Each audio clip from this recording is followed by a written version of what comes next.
I'm not really one for drama. I don't slam doors. I don't make scenes. I don't shout across dinner tables or storm out of rooms. That's just never been me. I'm more of a silent leave the group chat kind of guy. My name's Nathan. I'm 35, and I used to think being the quiet one in a big, loud family was a good thing. You stay out of trouble, you don't rock the boat, and in return, people leave you alone. Right? Well, not exactly. My family's always been the holiday togetherness type. Think matching sweaters, group photos nobody wants to take, long-winded prayers before carving the turkey. My mom has 3 siblings, 2 sisters and a brother, and they all live within an hour of each other in this sleepy little Connecticut town where everyone knows everyone and nobody ever moves away. Except me. I moved out to Boston in my 20s for work, met my girlfriend Kate, and eventually settled in a quieter suburb just outside the city. We bought a little fixer-upper last year, and since then, I've been trying to juggle the whole adulting thing. Work, renovations, trying, and failing, to eat better, and keeping some kind of connection to my extended family. Most years, I made it a point to show up for Thanksgiving. Even when I was drowning in deadlines, or when Kate's family invited us instead, I made the trip. My family always made it seem like showing up meant something. Like it was important. So I showed up. This year felt different though.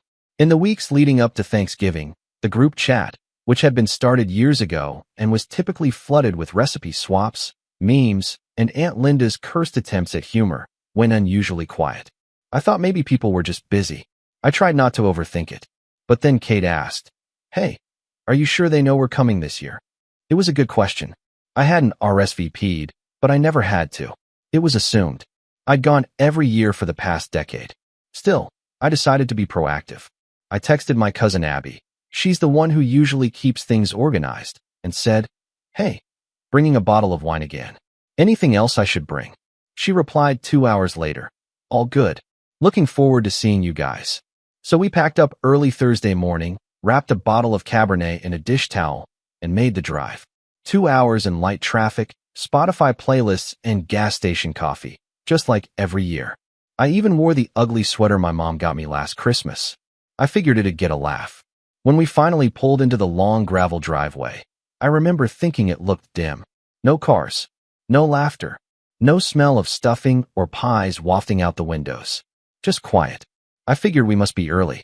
Kate stayed in the car while I walked up to the front porch and rang the bell. A minute passed. Then another.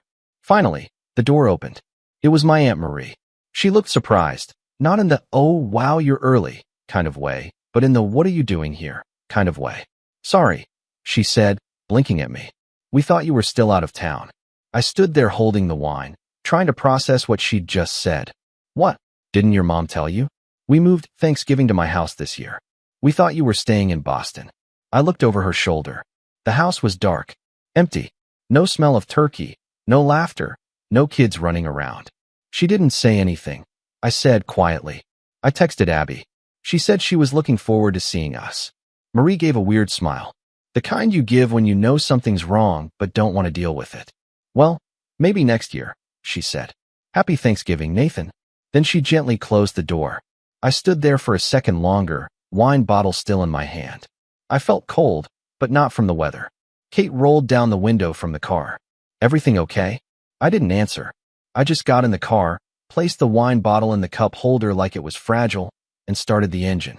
On the drive back, I was quiet. Kate didn't push me, just let me think. My mind was racing, replaying every recent interaction with my family, trying to figure out what I missed. What I did. What I said. That night, I didn't eat. I didn't even heat up leftovers. I sat on the couch, turned on the TV, and opened my laptop. I wasn't angry. Not yet. I was hurt. Deeply, weirdly, embarrassingly hurt. Because this wasn't just about Thanksgiving. It wasn't just about a dinner. It was about being erased. I opened my password manager and started scrolling. I'd been the tech-savvy one in the family since forever.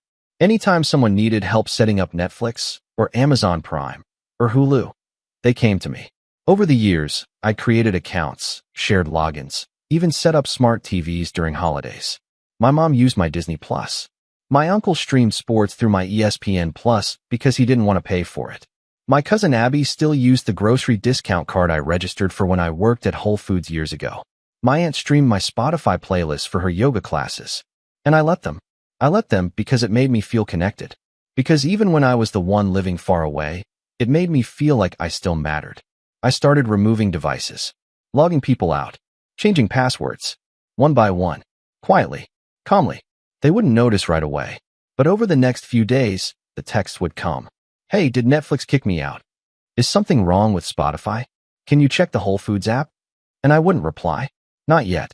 I wasn't done. Because the next morning, I woke up to a text from Abby. Short. Simple. Sorry, I thought you weren't coming this year. Aunt Marie said you were busy. I stared at it for a long time. I didn't reply, because while she was sending that text, someone else in the group chat sent a photo. It was the whole family, sitting around a beautifully set table, wine glasses raised, smiles wide. Even my younger brother, who told me he was working Thanksgiving this year. No one had reached out. No one had asked where I was. Not even a hey, are you coming? I'd been erased. Silently. Efficiently. Like a tab someone forgot to reopen. And suddenly, the part of me that used to avoid conflict at all costs cracked. I opened the group chat. Typed a single message. Hope the wine's good this year. Oh wait, you never opened the door.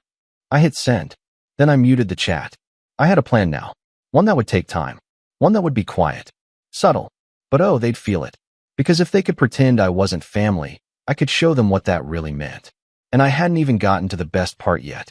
I didn't expect a response to that message, but I got one anyway.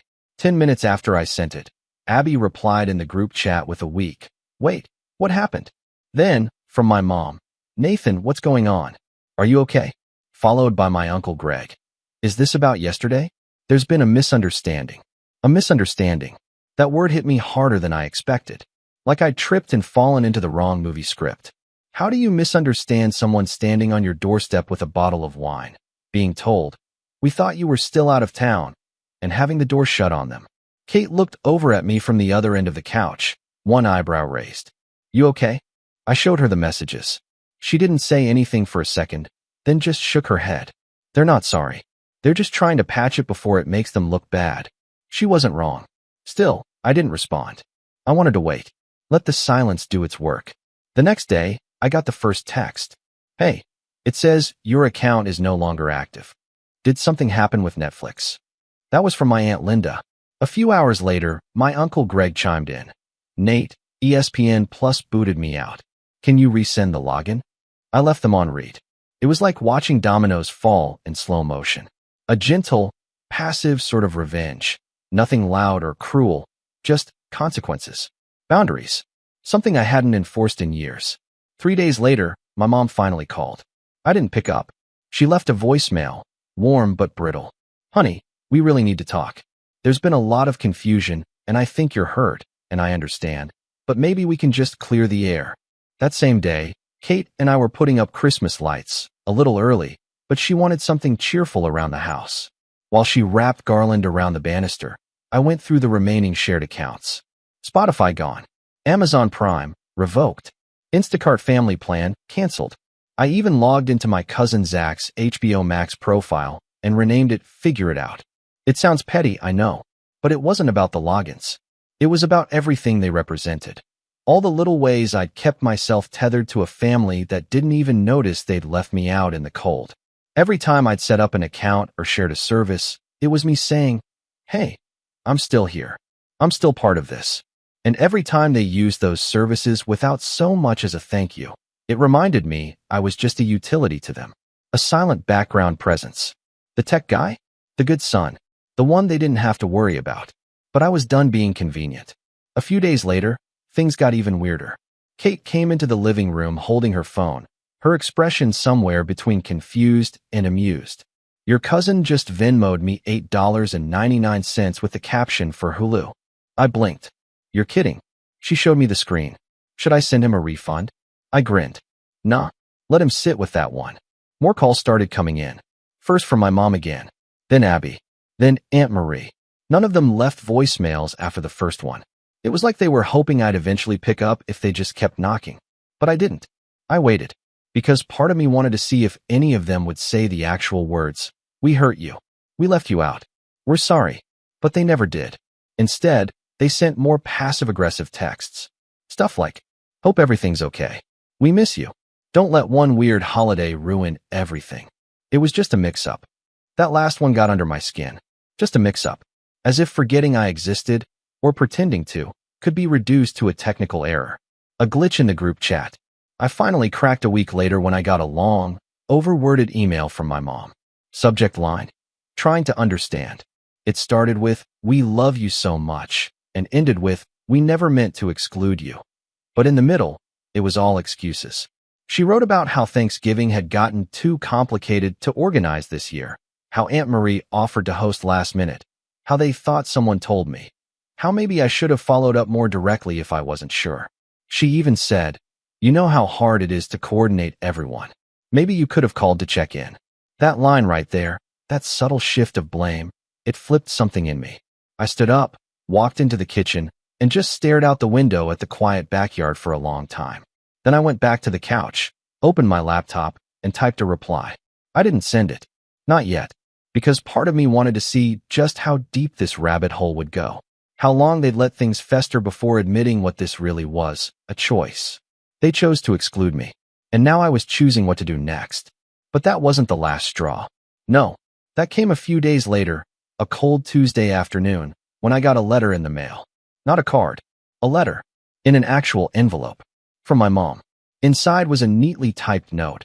A printout, not handwritten, that said, "Nathan, we understand you're upset, but please don't punish the whole family for one small mistake.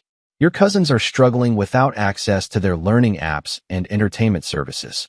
This has affected the kids, not just the adults. Please be the bigger person. Please be the bigger person." I laughed. Out loud.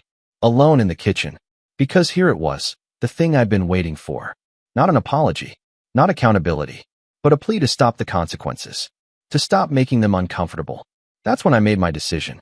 I pulled open the drawer where I kept the backup hard drives and thumb drives. Years worth of family photos, videos, projects, recipes, shared docs, all things I'd helped organize, scan, store, and maintain over the years. I had them all of it, because I'd always been the organizer, the digital archivist, the one who kept track of birthdays, preserved grandma's recipes, digitized the old VHS tapes from the 90s. I stared at the drawer, and I started planning. Not something spiteful, not something childish, but something permanent. Because if they wanted to pretend I was never there, I was going to show them what that actually looked like. I waited another week. Not because I had doubts, but because I wanted to be sure. Sure that this wasn't just a flare of emotion or a wounded ego. I wanted to know, deep down, that I wasn't overreacting, that this wasn't just one bad Thanksgiving. So I tested it.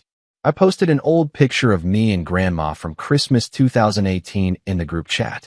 Just a simple memory, no caption, no response, no heart emoji from Mom. No, "I remember this," from Abby. No, "Where was this taken?" from Aunt Marie. Nothing, not even seen. It was the final confirmation I didn't know I needed. They weren't just pretending I wasn't hurt. They were pretending I wasn't there at all. So I got to work. First, I started with the family drive. Years ago, when my grandparents passed away, I was the one who volunteered to digitize everything. I scanned hundreds of photos, the old kind, glossy and torn at the edges, some with handwriting on the back and fading ink. I labeled every folder, sorted them by year, created backups. Then I uploaded them to a shared Google Drive and gave everyone access. At the time, they treated me like a hero. "Nate, you're a lifesaver," they'd said. I would have never gotten around to this. They talked about making printed albums for the grandkids, sending some to cousins overseas, even putting together a slideshow for Grandma's memorial. But over the years, nobody else maintained it. Nobody backed up anything. Nobody added new photos. It was just me. Until it wasn't. I opened the drive and reviewed the access logs. 17 people still had viewing or editing access. Most hadn't opened the folder in over a year. But a few had, recently. Aunt Marie had downloaded 6 albums just 2 weeks ago. Abby had favorited a recipe folder 3 days prior. Uncle Greg had bookmarked the whole thing. And I just removed them, one by one. I didn't delete the content. Not yet. But I made a clean copy, backed it up locally, encrypted it, and locked it behind a private key. The cloud version? Wiped. Scrubbed clean. The shared links? Broken. The drive was empty now. Then I sent a message in the chat. "Hey, heads up. Family drive's under maintenance. Might take a while." Still no replies. I smirked. because they didn't realize what was happening yet. But they would. Next was the family tree. About 5 years ago, I got really into ancestry stuff. Built out this massive digital family tree. Paid for the premium account on the site. Even sent DNA kits to relatives. Everyone called me the historian. I had files, charts, even scanned copies of marriage licenses and birth certificates from the 1800s. I made a full generational map, 8 generations deep, and shared the link with everyone. Guess what? Nobody ever updated it. Nobody even logged in except when they wanted to brag to coworkers about being related to a Revolutionary War soldier or share fun facts on Facebook. So I changed the privacy settings, made the tree private, locked behind a password. Then I renamed the project from Smith Jenkins Family Archive to Archived, no longer accepting contributions. Still, no one noticed. Not yet, but I was just getting started. Because there was one last thing they didn't realize I still controlled. The finances. Years ago, when Grandma passed, she left a modest inheritance that got split 4 ways, my mom and her 3 siblings. But she also left a smaller savings account for the grandkids. Just a little nest egg, a few thousand each, to be distributed at a later time. The catch? It was in a joint custodial account. And for whatever reason, they asked me to be one of the named custodians, because I was responsible and good with numbers. I didn't touch the money. It was all recorded and visible to the others. But what they didn't know was that I'd been keeping meticulous records. Over the years, withdrawals had been made by others on behalf of the grandkids. Camp payments, school tablets, even a Disney trip. Thing is, not all grandkids were treated equally. Abby's kids got 3 withdrawals in 2 years. Zach's son, 2. Me, 0. I never said anything. Until now. I printed the statements, highlighted the discrepancies, annotated the dates, made a spreadsheet with side-by-side breakdowns of what each cousin's family had taken. Then I wrote a formal letter. Not angry, just factual. This account is no longer being accessed equitably. I've flagged it for review and will be submitting documentation to the family lawyer for clarity and reallocation per Grandma's original wishes. I CC'd everyone. Still no response in the group chat. But then, the private messages started. My mom, first, why are you stirring things up now? Can't we just talk like adults? Aunt Marie, Nathan, there's no need to involve lawyers. We can resolve this peacefully. Abby, seriously? You're going to make this a thing? I didn't even know we were using more than our share. Each message different, but all with the same tone. Not, we're sorry, but how dare you make this real? Kate watched me from across the kitchen while I read the texts. You good? I nodded, placing my phone face down. I'm better than good, I said. I'm finally being seen. And that's when the group chat lit up for the first time in 2 weeks. It was Uncle Greg. Can we please schedule a call to clear the air? It feels like this is spiraling. Followed by Aunt Marie. I didn't mean to exclude you. I was told you weren't coming. Can we talk? Then Abby. If this is about Thanksgiving, I really thought you knew. I'm sorry. It was happening. Not because they suddenly understood how much they hurt me, but because they finally realized they couldn't take my silence for granted anymore. Because when I stopped being the quiet one, the one who fixed tech and sent Google Drive links and set up Spotify playlists, the whole system cracked. They had built a house on my generosity, and now the lights were flickering. But I wasn't done yet. There was one last piece they'd forgotten I had. The video archive. Grandma's last Christmas. The one where she sat all the grandkids down, looked each of us in the eyes, and said what she loved most about us. Her final gifts, as she called them. I still had that file. And they really didn't want to hear what she said about me. I didn't respond to the flurry of messages right away. Not the ones in the group chat. Not the personal texts. Not the sudden, hey, can we talk for 5 minutes? Voicemails. I wanted them to sit in the quiet for once. In the space they'd left me in for so long. Forgotten. Unacknowledged. Until I finally became useful again. But they were starting to remember now. And I was about to jog their memories a little more. The video archive was something no one asked me to make. Like most of the things I did for this family. It was during Grandma's last Christmas, 2 years before she passed. I had just gotten a new DSLR and tripod, and wanted to test it out. She was already starting to slow down a little, sitting more, walking less, but her mind was still sharp as ever. That day, on her own, she asked if she could record something for the grandkids. So I hit record. She looked into the camera and said our names, one by one. Started with Abby. Said she was spirited and outgoing. Then Zach, a good boy with a gentle soul. Then the twins, clever but need to learn patience. And then she got to me. Nathan, she said, pausing, smiling like only she ever did at me. You were the one who always saw what nobody else did. You noticed the little things. Helped without being asked. Showed up, even when it was inconvenient. I just hope one day they appreciate you like I do. That line used to sting. Because back then, I still believed they might. Now I knew better. So I uploaded the video, just Grandma's message, trimmed perfectly, with her voice soft and steady, and attached it in a new message to the group chat. No caption, no explanation, just the truth, her voice, her love, her clarity. And then I logged out of the chat for good.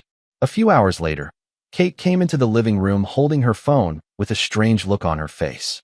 Your cousin just posted the video of Grandma on Facebook, she said. And she wrote, we should have listened to him sooner. I blinked. Abby, Kate nodded. And the comments are rolling in. But I didn't check. I didn't need to. The next morning, I woke up to an email from the family lawyer. Nothing dramatic, just a short note saying the custodial account was now frozen pending review, and I would be contacted for a full statement. The other parties would be notified. Then, a card arrived in the mail. A real one this time. From my mom. It wasn't fancy. Just a pale blue card with gold letters that said, I'm sorry. Inside, she'd written, I can't undo what happened, but I see it now. All of it. You deserve better. You always did. It was signed, Love, Mom. That night, I sat on the back porch with Kate. We had mulled wine on the stove, and the lights we'd hung a few weeks earlier were glowing softly on the railing. She rested her head on my shoulder and said, So, what happens now? I thought for a long moment. Nothing, I said finally. They can say their apologies. They can sort out their mess. But I'm not going back to how things were. She looked up at me. So this is it. No more family stuff. I took a sip of wine and exhaled. I'm not burning the bridge. But I'm not the one rebuilding it this time. If they want me in their lives, they can do the work. All I've ever done is show up. She smiled. Good. It's about time. And with that, I closed the last folder on my computer. Labeled family. I didn't delete it. But I didn't back it up either. Because for once, I wasn't the one responsible for holding the past together. I was finally free to start building something new. Not out of guilt or obligation, but out of choice. My choice. And this time, I came first.